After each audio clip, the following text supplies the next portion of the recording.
नमस्कार, आप देख रहे हैं इंडिया वॉइस। मैं हूं आपके साथ साक्षी केसरी। लखनऊ से आ रही बड़ी खबर का रुख करेंगे। आपको बता दें कि अब हफ्ते में 2 दिन फील्ड पर रहेंगे शासन के बड़े अधिकारी। नगर विकास विभाग के अफसरों को भी फील्ड में जाकर रहना होगा, ये आदेश दिया गया है। फील्ड में संचालित योजनाओं का निरीक्षण होगा, जो अधिकारी निरीक्षण करेंगे। हफ्ते में शुक्रवार और शनिवार को फील्ड पर अधिकारी नजर आएंगे। काम की रिपोर्ट विभाग के प्रमुख सचिव को देनी होगी। इन 2 दिनों में क्या रिपोर्ट बनाई गई है उसको पेश करेंगे ये अधिकारी विभाग के प्रमुख सचिव को। विभाग के नवनियुक्त प्रमुख सचिव अमित अभिजात ने ये निर्देश जारी किया है। लखनऊ से ये बड़ी खबर। अब अधिकारियों को फील्ड पर रहना होगा हफ्ते के 2 दिन, शुक्रवार और शनिवार। और फील्ड पर क्या कामकाज किए गए हैं, कहां पर क्या काम करने हैं, उसकी रिपोर्ट तैयारी करनी होगी और उस रिपोर्ट को वो विभाग के सचिव को देना होगा, बताना होगा कि लोगों की क्या शिकायतें हैं और उन शिकायतों पर जल्द से जल्द समाधान करना होगा। सिद्धार्थ सिंह हमारे संवाददाता लखनऊ से ज्यादा जानकारी देंगे। सिद्धार्थ, आपसे जानना चाहेंगे कि अब अधिकारियों को 2 दिन फील्ड पर भेजा जाएगा। इससे अब कहीं ना कहीं कह सकते हैं कि लोगों को भी राहत मिलेगी, जो उनकी समस्याएं होंगी वो सीधे अधिकारियों को बता सकेंगे।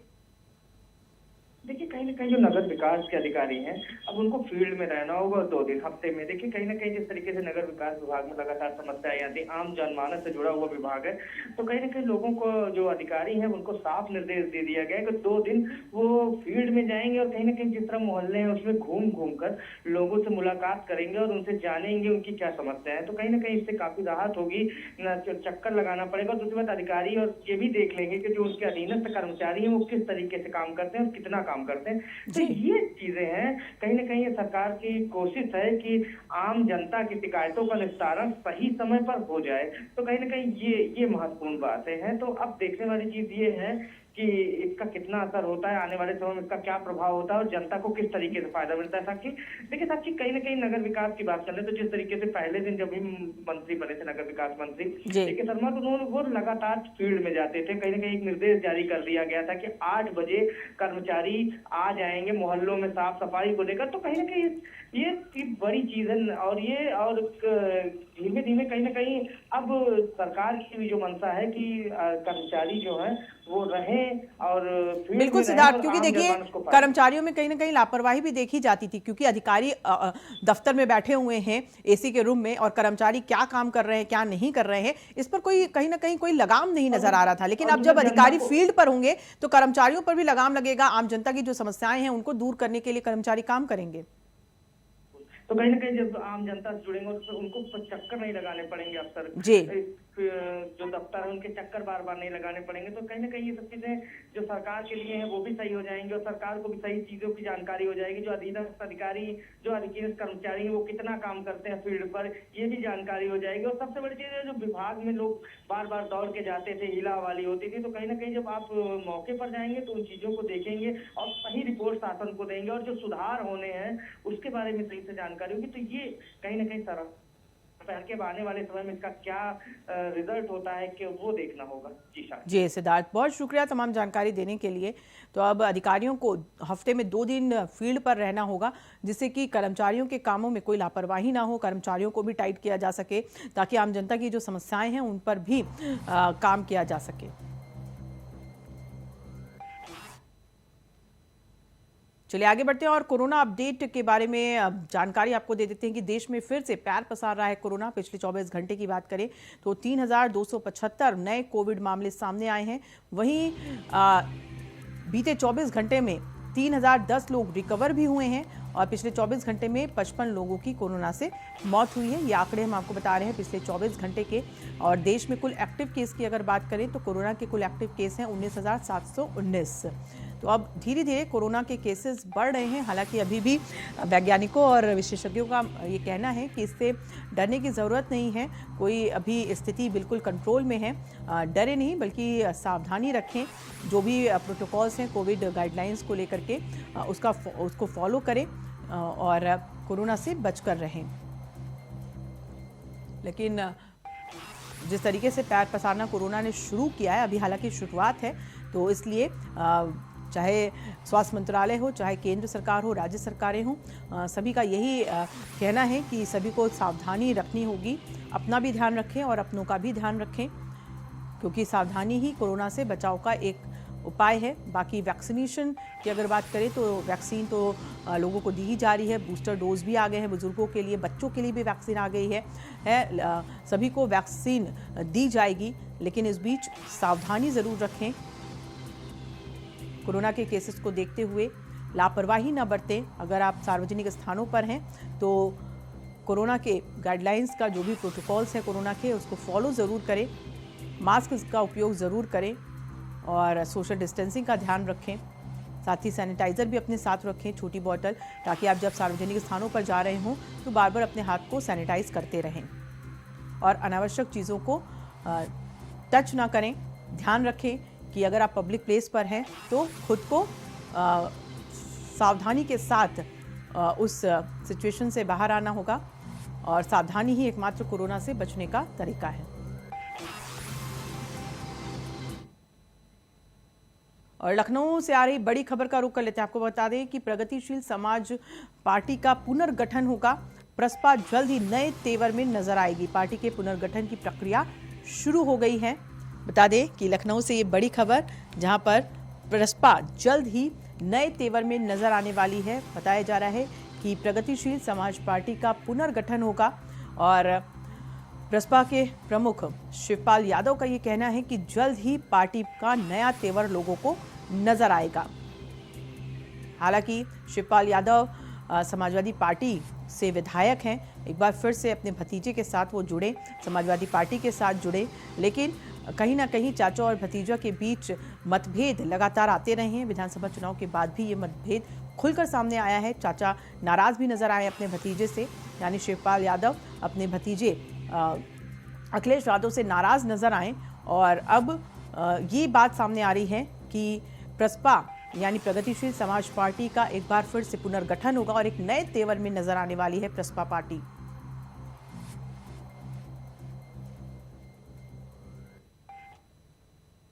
रुकिए एक छोटे से ब्रेक के लिए, फौरन लौटेंगे, आप बने रहिए हमारे साथ। और ब्रेक के बाद फिर से आप सभी का स्वागत है। उत्तर प्रदेश सरकार में कैबिनेट मंत्री स्वतंत्र देव सिंह समेत 2 अन्य राज्य मंत्रियों मुरादाबाद के एक दिवसीय दौरे पर थे। इस दौरान उन्होंने कुंदरिकी विधानसभा क्षेत्र स्थित नानपुर गांव के दलित बीजेपी कार्यकर्ता बबलू के घर खाना खाकर दलित प्रेम का संदेश देने का प्रयास किया।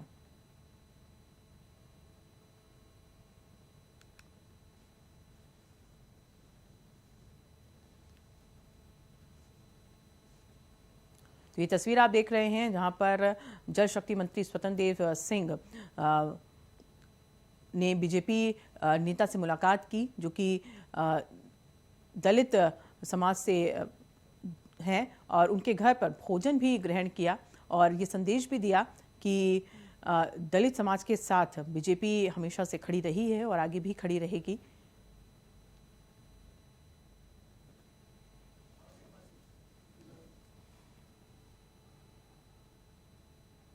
बिजनौर से बड़ी खबर का रुख कर लेते हैं। आपको बता दें कि गंगा पार करते समय 4 मजदूर डूब गए।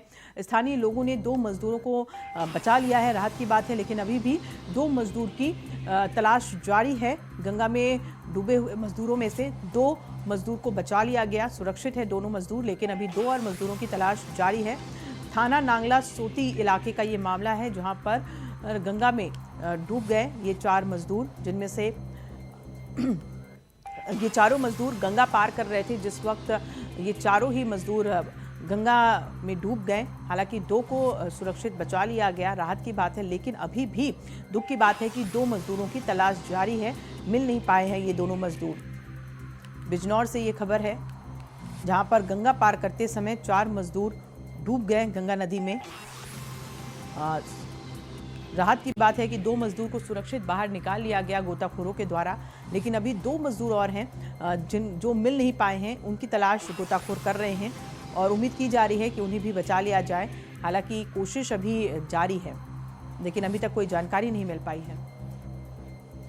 जहीर अहमद हमारे रिपोर्टर जुड़ गए हैं ज्यादा जानकारी के साथ। जहीर, अभी क्या अपडेट है? 2 मजदूर तो चलिए राहत की बात है कि सुरक्षित बाहर निकाल लिए गए गंगा नदी से, लेकिन अभी 2 मजदूर जो लापता हैं उनके लिए क्या अपडेट है? क्या कहा जा रहा है? कब तक मिलने की संभावना है या फिर क्या अपडेट है? बिल्कुल, देखिए मैं आपको बता दूं, बिजनौर के नांगल थाना क्षेत्र का मामला है, जहाँ पर गंगा नदी पार करके कुछ लोग, किसान जो हैं मजदूर, वो काम करने के लिए गए थे खेत पे अपने, और जैसे ही वापस लौट रहे तो अचानक में बारिश की वजह से, जो कल बारिश हुई थी, तो गंगा नदी एकदम से जलस्तर बढ़ गया और जो 4 लोग उसमें डूब गए। मौके पर रेस्क्यू ऑपरेशन चलाया गया, 2 लोगों को बचा लिया गया है और जो बाकी 2 लोग हैं उनके लिए पुलिस और स्थानीय गोताखोर की टीम लगी हुई है, लेकिन अभी तक सफलता नहीं मिली है। पुलिस का कहना है कि लगातार टीमें जो है गंगा नदी में जा रही है और तलाश कर रही है। जी जहीर, चूंकि जो 2 मजदूर सुरक्षित हैं, लेकिन अभी 2 मजदूरों की तलाश जारी है, जैसा कि आप बता रहे हैं अभी भी नहीं मिल पाए हैं। गोताखोर की टीम क्या कह रही है? कहाँ उन्हें दिक्कत आ रही है उन्हें खोजने में? क्या गंगा का जलस्तर बढ़ा हुआ है, इस वजह से उन्हें दिक्कत हो रही है या क्या वजह है? बिल्कुल, देखिए गंगा का जलस्तर अचानक से बढ़ गया है और बिजनौर। जी जहीर, शुक्रिया जानकारी देने के लिए। तो जैसा कि जहीर ने बताया कि अभी भी 2 मजदूरों की तलाश जारी है, चूंकि गंगा का जलस्तर बढ़ गया। बीते शाम को बारिश भी हुई, मौसम ने जैसे करवट ली और बारिश के बाद अब गंगा का जलस्तर बढ़ा, जिसकी वजह से गंगा पार करते हुए 4 मजदूर डूब गए गंगा नदी में। हालांकि 2 मजदूरों को बचा लिया गया, राहत की बात है, लेकिन अभी 2 मजदूरों की गोताखोर लगातार तलाश कर रहे हैं।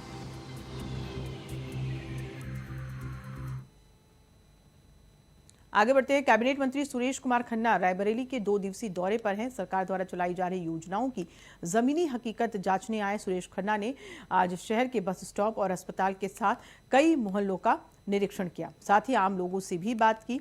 बीती रात हुई जोरदार बारिश और आंधी के कारण सड़कों पर पानी भरा हुआ था, जिसकी वजह से मंत्री को अपना पैजामा पकड़कर गली से गुजरना पड़ा। वहीं सड़क किनारे जमा मलबे को देखकर उन्होंने उसे तत्काल हटवाने का निर्देश दिया। इस बीच उन्होंने बस स्टॉप के जल्द ही पीपीपी मॉडल पर बनवाने का आश्वासन भी आम नागरिकों को दिया।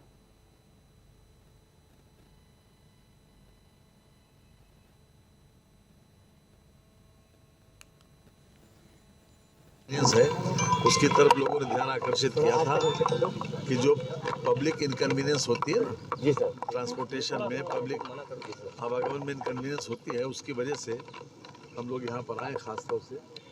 और एक ये बड़ी असुविधा है इस क्षेत्र की, इसलिए खास तौर से स्थल निरीक्षण करने के लिए आए। अब इसका समाधान ढूंढ रहे हैं, जो सभी लोगों को स्वीकार्य होगा, ऐसा समाधान किया जाएगा। आज माननीय मंत्री सुरेश खन्ना जी आए थे, उन्होंने पूरा हमारे अस्पताल का निरीक्षण किया, जनरल वार्ड किया और ओपीडी देखा, तो सारी व्यवस्था हमारी सुव्यवस्थित थी।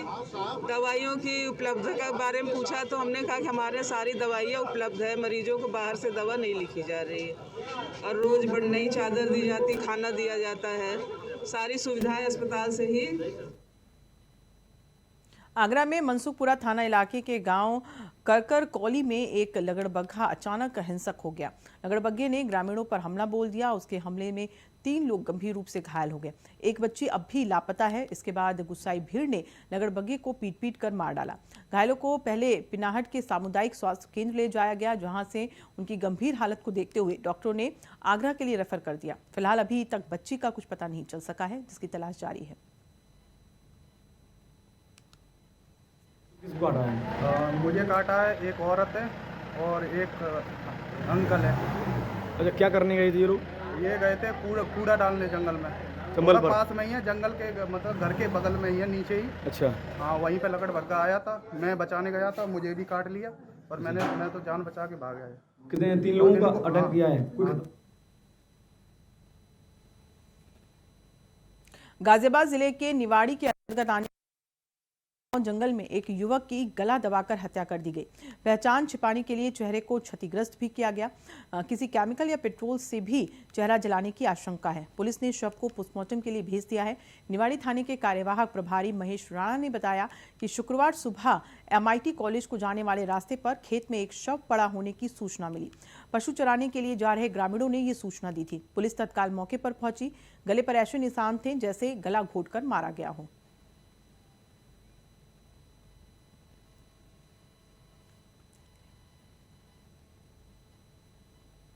और चलिए अभी सीधा रुख करते हैं प्रशांत किशोर, चूंकि लाइव है अभी, क्या वो कुछ बोल रहे हैं, राजनीतिक रणनीति का खुलासा वो करेंगे और इसी को लेकर के क्या कुछ वो कह रहे हैं, सुनिए। मैं कुछ सही बातें पाई, लेकिन मुझे ऐसा लगा कि मैं उसमें जुड़कर कुछ ऐड नहीं कर सकता हूं, इसलिए मैंने उसको हम्बली मना कर दिया।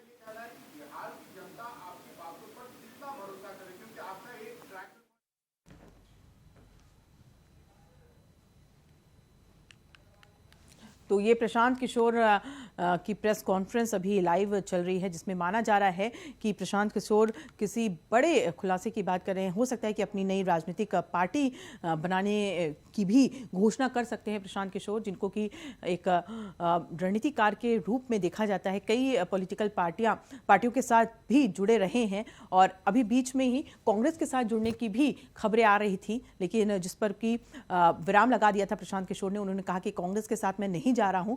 लेकिन अभी की जो प्रेस कॉन्फ्रेंस को लेकर के अगर बात करें तो ऐसा माना जा रहा है कि हो सकता है कि अलग पार्टी की घोषणा भी कर सकते हैं, अलग राजनीतिक पार्टी भी बना सकते हैं प्रशांत किशोर, जिन्हें की रणनीतिकार माना जाता है। और कई पार्टियों के साथ जब वो जुड़े तो उन पार्टियों को भी उन्होंने ऊंचाई तक पहुंचाया है और एक अच्छी पकड़ भी रखते हैं। ये कोई कहने में गुरेज नहीं है कि अगर कुछ लोगों को यकीन नहीं है तो मुझे उसके लिए और बेहतर प्रयास करने की ज़रूरत है। मैं आने वाले समय में अपने कार्यों से, अपने कंडक्ट से, अपनी मेहनत से वो दिखाऊंगा और उनका विश्वास जीतने का प्रयास करूंगा। अगर आज उनमें से कुछ ऐसे लोग हैं जिनको शक है या जिनको डाउट है कि ये कितने सीरियस हैं, मैं उनसे इतना ही कह सकता हूं कि साहब आप हमें टाइम दीजिए। जैसे आपने मुझे पिछले रोल में काम करते हुए देखा है, जिस दिन मैंने वो काम शुरू किया होगा तब कईयों को ये डाउट होगा कि भाई वो काम मैं कर सकता हूँ या नहीं कर सकता हूँ। 10 बरस उसको करके दिखाया तो आज आप मान रहे हैं कि थोड़ी बहुत इलेक्शन को मैनेज करने या लड़ाने की क्षमता या समझ मुझ में है। मेरा आपसे आग्रह आपके माध्यम से ये है कि जिन लोगों को भी इस तरह के डाउट है, आप बेशक आपका वो राइट है, आप वो डाउट रखिए, लेकिन मुझे मौका तो दीजिए करने का। जहाँ तक दूसरी बात है नीतीश कुमार जी का, भाई नीतीश कुमार जी के साथ मैंने 2015 में काम किया है महागठबंधन में, ये सबकी जग जाहिर बात है। और नीतीश कुमार जी से व्यक्तिगत तौर पे मेरा कोई झगड़ा नहीं है। व्यक्तिगत तौर पे जो मेरा नीतीश कुमार से रिलेशन है वो भी, उसमें कोई हिचक नहीं है मुझे मानने में कि मेरा उनसे बहुत अच्छा रिलेशन है। लेकिन व्यक्तिगत रिलेशन होना एक बात है और साथ में काम करना या उस पर सहमति होना वो दूसरी बात है। कुछ दिन पहले नीतीश जी दिल्ली आए और उनके कोविड होने के बाद वो पहली बार दिल्ली आ रहे थे, तो मैं उनके घर गया, उनके साथ खाना भी खाया। कई लोगों ने कई तरह की बातें उसमें कही।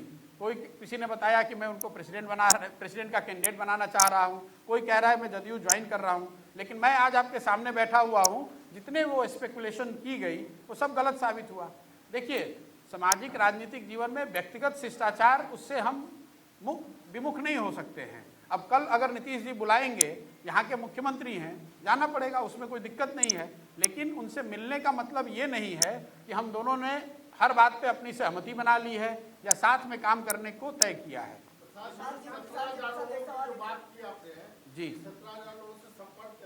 करेंगे नहीं साहब, 17 साढ़े 17 हजार लोग ऐसे हैं जो हम लोग के संपर्क में अभी हैं।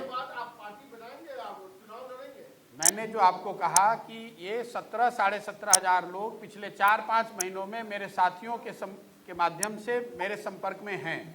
वो व्यक्तिगत तौर पे जब मैं उनमें से ज़्यादातर लोगों से मैं जब तक व्यक्तिगत तौर पे नहीं मिल लेता हूँ और उनकी सोच क्या है, अगर वो सब मिलके या उनमें से ज़्यादातर लोग मिलकर जन सुराज की जो परिकल्पना है, जो बिहार में गुड गवर्नेंस की और जनता के गुड गवर्नेंस की जो बात कह रहे हैं हम लोग, अगर उसमें सबकी सहमति होती है और उसमें भागीदार बनकर लोग कहते हैं कि पार्टी बनाने की ज़रूरत है, तो मैं भी उस पार्टी में एक मेंबर के तौर पर आप मुझे देख सकते हैं।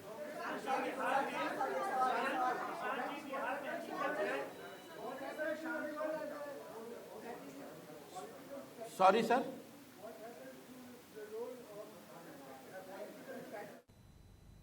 और इसी के साथ ही फिलहाल इस बुलेटिन में इतना ही। मुझे दीजिए इजाजत और आप देखते रहिए इंडिया वॉइस। नमस्कार।